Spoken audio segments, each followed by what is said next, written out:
حي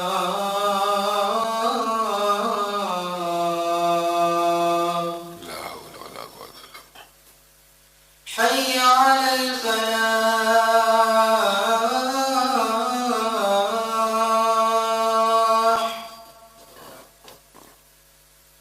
حي على الفلاح.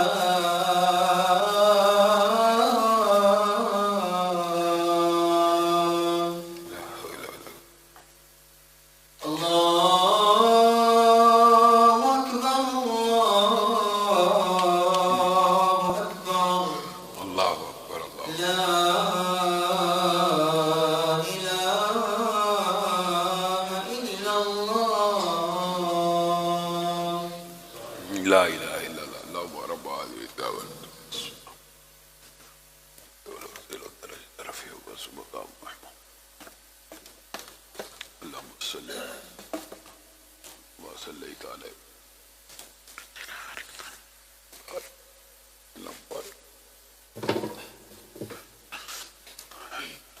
إن الحمد لله نحمده ونستعينه ونستغفره ونؤمن به ونتوكل عليه ونعوذ بالله من شرور أنفسنا ومن سيئات أعمالنا من يهده الله فلا مضل له ومن يضلله فلا هادي له وأشهد أن لا إله إلا الله وأشهد أن محمدا عبده ورسوله أما بعد فإن خير الحديث كتاب الله وخير الهدي هدي محمد صلى الله عليه وسلم وشر الأمور محدثاتها وكل محدثة بدعة وكل بدعة ضلالة وكل ضلالة في النار.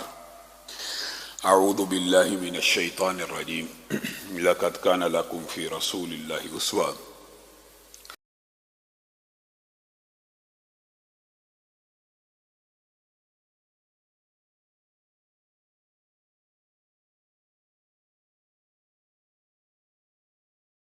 انعامات کرنے والے ہیں جو ہمیشہ سے ہیں اور ہمیشہ ہی رہیں گے، نہ جن کی ذات میں کوئی شریک ہے نہ جن کی صفات میں کوئی شریک ہے۔ حمد و ثنا کے بعد لاکھوں کروڑوں درود و سلام ہو اس ہستی اقدس و مقدس پر کہ جن کا نام نامی اور اسم گرامی حضرت محمد رسول اللہ صلی اللہ علیہ وآلہ وسلم ہے، جنہیں تمام کائنات کا ہادی، رہنما، مقتدا، پیشوا، رہبر، امام بنا کر بھیجا گیا اور جن کے قلب اطہر پر اللہ رب العزت نے اپنی آخری کتاب حمید کو نازل فرمایا۔ حمد و ثنا اور درود و سلام کے بعد لاکھوں رحمتیں ہوں آپ کے صحابہ پر، تابعین پر، تبع تابعین پر، واعظین، مبلغین، محدثین، مصنفین پر، علماء، دعات، خطباء پر کہ جن کی وجہ سے اسلام ٹھیک اور مکمل حالت میں ہم تک پہنچا۔ معزز سامعین گرامی قدر، سیرت النبی کے حوالے سے چند گزارشات کو آپ کے سامنے رکھ رہے ہیں۔ غزوہ ذات الرقاع کے حوالے سے بھی چند گزارشات آپ کے سامنے رکھی تھی۔ اسی غزوے کی واپسی کے اوپر غورث بن حارث کا واقعہ بھی پیش آیا۔ یہ جو واقعہ ہے یہ تاریخ کے اندر، سیرت کے اندر مختلف ڈیٹوں کے ساتھ بیان ہوا، تو بعض مورخین نے لکھا کہ یہ واقعہ ایک شخص کے ساتھ پیش نہیں آیا، متعدد مرتبہ پیش آیا، اور بعض نے کہا نہیں ایک ہی مرتبہ پیش آیا، کسی نے غزوہ ذات الرقاع کے موقع کے اوپر ذکر کر دیا، کسی نے کسی دوسرے غزوے کے موقع کے اوپر ذکر کر دیا۔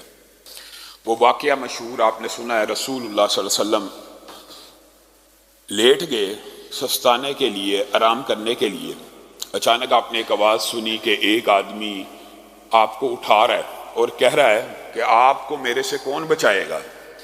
تو رسول اللہ صلی اللہ علیہ وسلم اس آدمی کو دیکھ کے مسکرانے لگے، ہاتھ میں تلوار ہے، تیز دھار کی تلوار، اور رسول اللہ کے سر کے اوپر کھڑا ہے، اور رسول اللہ صلی اللہ علیہ وسلم اس وقت تنہا ہے، صحابہ دور دراز لیٹے ہوئے سو رہے ہیں، سستانے کا وقت ہے۔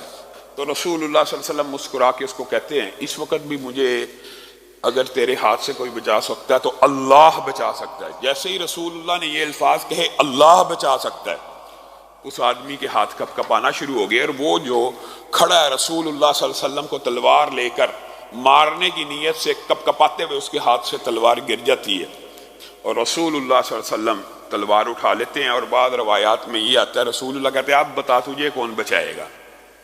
تو کہنے لگا اب آپ کے ہی رحم و کرم پہ ہوں۔ تو رسول اللہ نے کہا نہیں تجھے بھی اگر بچا سکتا تو اللہ بچا سکتا ہے، جا میں نے تجھے آزاد کیا اور میں تجھ سے بدلہ نہیں لیتا ہے۔ اس احسان کے بدلے میں پھر غورث بن حارث نے اسلام کو قبول کیا۔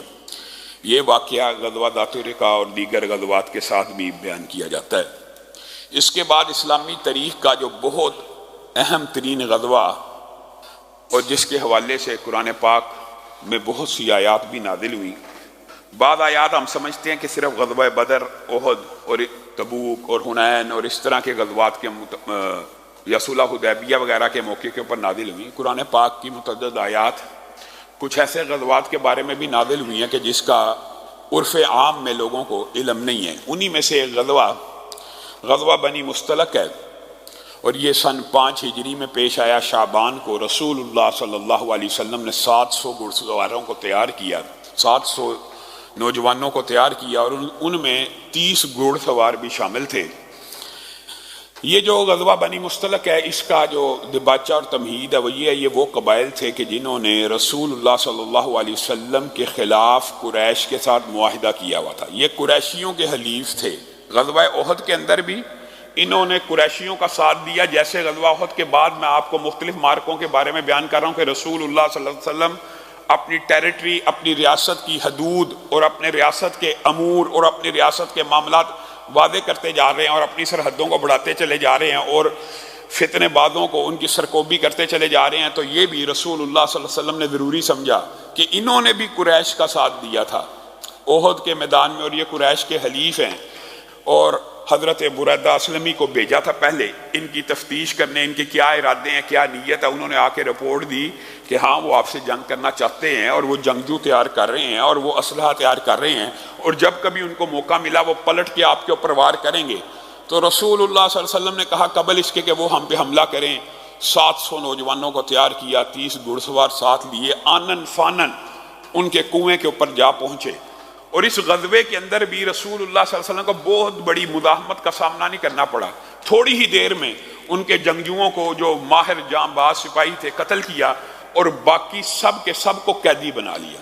تو یہ غزوہ یعنی محدود مدت میں ایک ہی دن میں تقریباً ختم ہو گیا. لیکن اس غزوے کے اندر، سفر کے اندر اور سفر سے واپسی کے اندر جو معاملات پیش آئے وہ نہایت اہم ہیں. رسول اللہ صلی اللہ علیہ وسلم کی خانگی زندگی کا یعنی ازواجی زندگی کا بھی ایک بہت اہم واقعہ اس غزوے میں پنہا ہے کہ رسول اللہ صلی اللہ علیہ وسلم نے جب سارے قیدی اور سارے جنگجو گرفتار کر لیے تو ان کی تقسیم ہو گئی، جو جیسے تقسیم ہوتی ہے رسول اللہ صلی اللہ علیہ وسلم تقسیم کر دیے. تو حضرت جویریہ بنت حارث وہ ثابت بن قیس کے حصے میں آئیں، اور بعض روایات میں ان کے چچا کے بیٹے کے حصے میں آئیں. ثابت بن قیس کے حصے میں آئیں.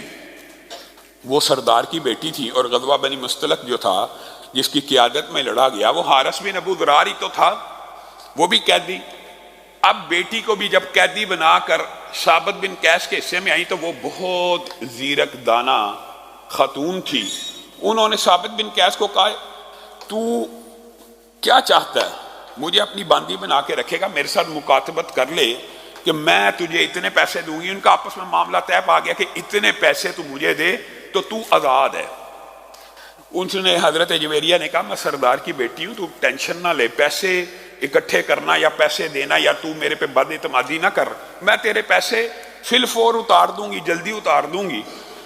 جب انہوں نے مکاتبت کر لی تو ثابت بن قیس نے ان کے ساتھ یہ اگریمنٹ کر لیا ٹھیک ہے اگر آپ مجھے پیمنٹ کریں گی آپ آزاد ہیں.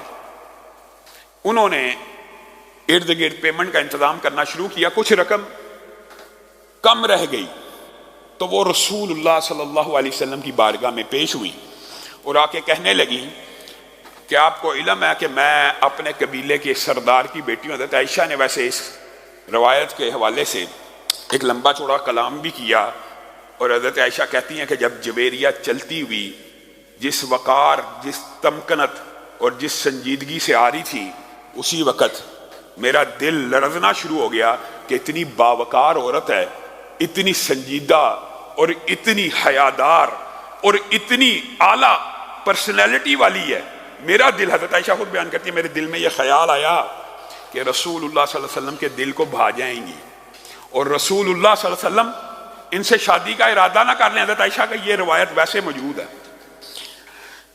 اور رسول اللہ کے پاس جب وہ حاضر ہوئی اور رسول اللہ نے جو شادی کی اس کی وجوہات بھی متعدد ہیں. رسول اللہ سے کہنے لگیں آپ کو پتہ میں اپنے سردار قبیلے کے سردار کی بیٹی ہوں، آپ نے ثابت بن قیس کے مجھے سپرد کیا، اس کے ساتھ مکاتبت ہو گئی ہے، کچھ پیسوں کی کمی ہے، آپ میرے سے کیا تعاون کرتے ہیں؟ میں آپ کے پیسے کا احسان کا بدلہ، سرداروں کی بیٹیاں جس وقار کے ساتھ بات کرتی ہیں آپ